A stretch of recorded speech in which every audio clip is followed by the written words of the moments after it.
Cinderella আশার আলোয় বদলে যাওয়া এক জীবন। এক দেশে একসময় ছিল এক স্নিগ্ধ স্বভাব মেয়ে, নাম তার সিন্ড্রেলা। তার মা ছোটবেলাতেই মারা যান। কিছুদিন পর তার বাবা আরেকজন নারীকে বিয়ে করেন। সেই নারীর ছিল দুই মেয়ে, দুজনেই অহংকারী আর নিষ্ঠুর স্বভাবের। শুরুতে সবকিছু স্বাভাবিক থাকলেও অল্পদিনের মধ্যেই সিন্ড্রেলার জীবন বদলে যায়। তার বাবা মারা গেলে সৎমা পুরো বাড়ির কর্তৃত্ব নেয়। সিন্ড্রেলাকে সুন্দর পোশাক পরতে দেওয়া হতো না, ভালো খাবারও জুটত না।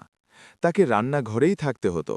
ছাই পরিষ্কার করা, থালা বাসন ধোয়া, ঘর ঝাড় দেওয়াই ছিল তার প্রতিদিনের কাজ। ছাইয়ের মাঝে বসে কাজ করত বলে সবাই তাকে বিদ্রূপ করে সিন্ড্রেলা বলে ডাকত। তবুও সিন্ড্রেলা কখনো অভিযোগ করত না।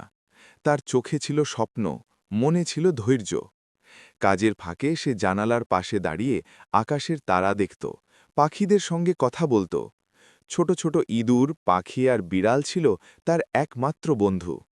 একদিন রাজপ্রাসাদ থেকে ঘোষণা এলো, রাজপুত্র সারা রাজ্যের তরুণীদের নিয়ে এক বিশাল নৃত্যানুষ্ঠানের আয়োজন করেছেন। তিনি নিজের জন্য জীবন সঙ্গিনী খুঁজবেন। খবর শুনে সৎমা আর তার দুই মেয়ে আনন্দে আত্মহারা হয়ে গেল। তারা সুন্দর পোশাক আর গয়না প্রস্তুত করতে লাগল। সিন্ড্রেলাও স্বপ্ন দেখল। সে বিনীতভাবে সৎমার কাছে অনুরোধ করল, মা, আমি কি নৃত্যানুষ্ঠানে যেতে পারি? সৎমা ঠান্ডা হাসি হেসে বলল, সব কাজ শেষ করো, তারপর ভাবা যাবে। কিন্তু কাজের শেষ ছিল না। ইচ্ছে করে তাকে অসম্ভব কাজ দেওয়া হলো। সন্ধ্যা নামতেই সৎমা বলল, দেখছ তো, তোমার কাজ শেষ হয়নি, তুমি কোথাও যেতে পারবে না। সবাই চলে গেলে সিন্ড্রেলা একা বসে কাঁদতে লাগল। ঠিক তখনই এক আশ্চর্য ঘটনা ঘটল। ঝিলমিল আলোয় হাজির হলেন তার পরী গডমাদার। তিনি মমতার সঙ্গে বললেন, কাঁদো না সিন্ড্রেলা, আজ রাতটা তোমার। পরী গডমাদার তার জাদু ছুঁইয়ে দিলেন। কুমড়ো হয়ে গেল ঝকঝকে রথ, ইঁদুর হল ঘোড়া, আর সিন্ড্রেলার ছেঁড়া পোশাক বদলে গেল ঝলমলে গাউনে। কাঁচের তৈরি একজোড়া জুতো তার পায়ে পরিয়ে দিয়ে বললেন, মনে রেখো, রাত 12টার আগে ফিরে আসবে, তার আগে জাদু শেষ হয়ে যাবে। সিন্ড্রেলার রাজপ্রাসাদে পৌঁছতেই সবাই মুগ্ধ হয়ে গেল। রাজপুত্র তো চোখ ফেরাতে পারলেন না। তারা একসঙ্গে নাচল, কথা বলল, সময় যেন থমকে গেল। হঠাৎ ঘড়িতে 12টার ঘণ্টা বাজতে শুরু করল। সিন্ড্রেলা ছুটে পালাতে লাগল। তাড়াহুড়োয় এক পা থেকে কাঁচের জুতো পড়ে গেল, কিন্তু সে ফিরে তাকাল না। পরদিন রাজপুত্র ঘোষণা দিলেন, যার পায়ে এই জুতো ঠিকমতো ফিট হবে তাকেই তিনি বিয়ে করবেন।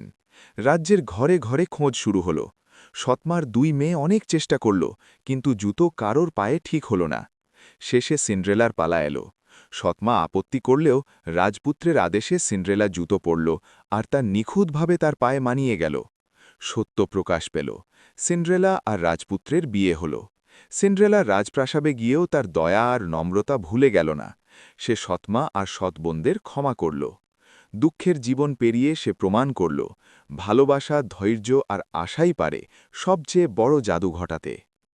বন্ধুরা, ভিডিওটি দেখার জন্য তোমাদের সবাইকে ধন্যবাদ। ভিডিওটি ভালো লাগলে আমাদের channel week students English subscribe করতে ভুলবে না। এরকম ভিডিও পেতে চাইলে আমাদের সাথেই যুক্ত থাকো।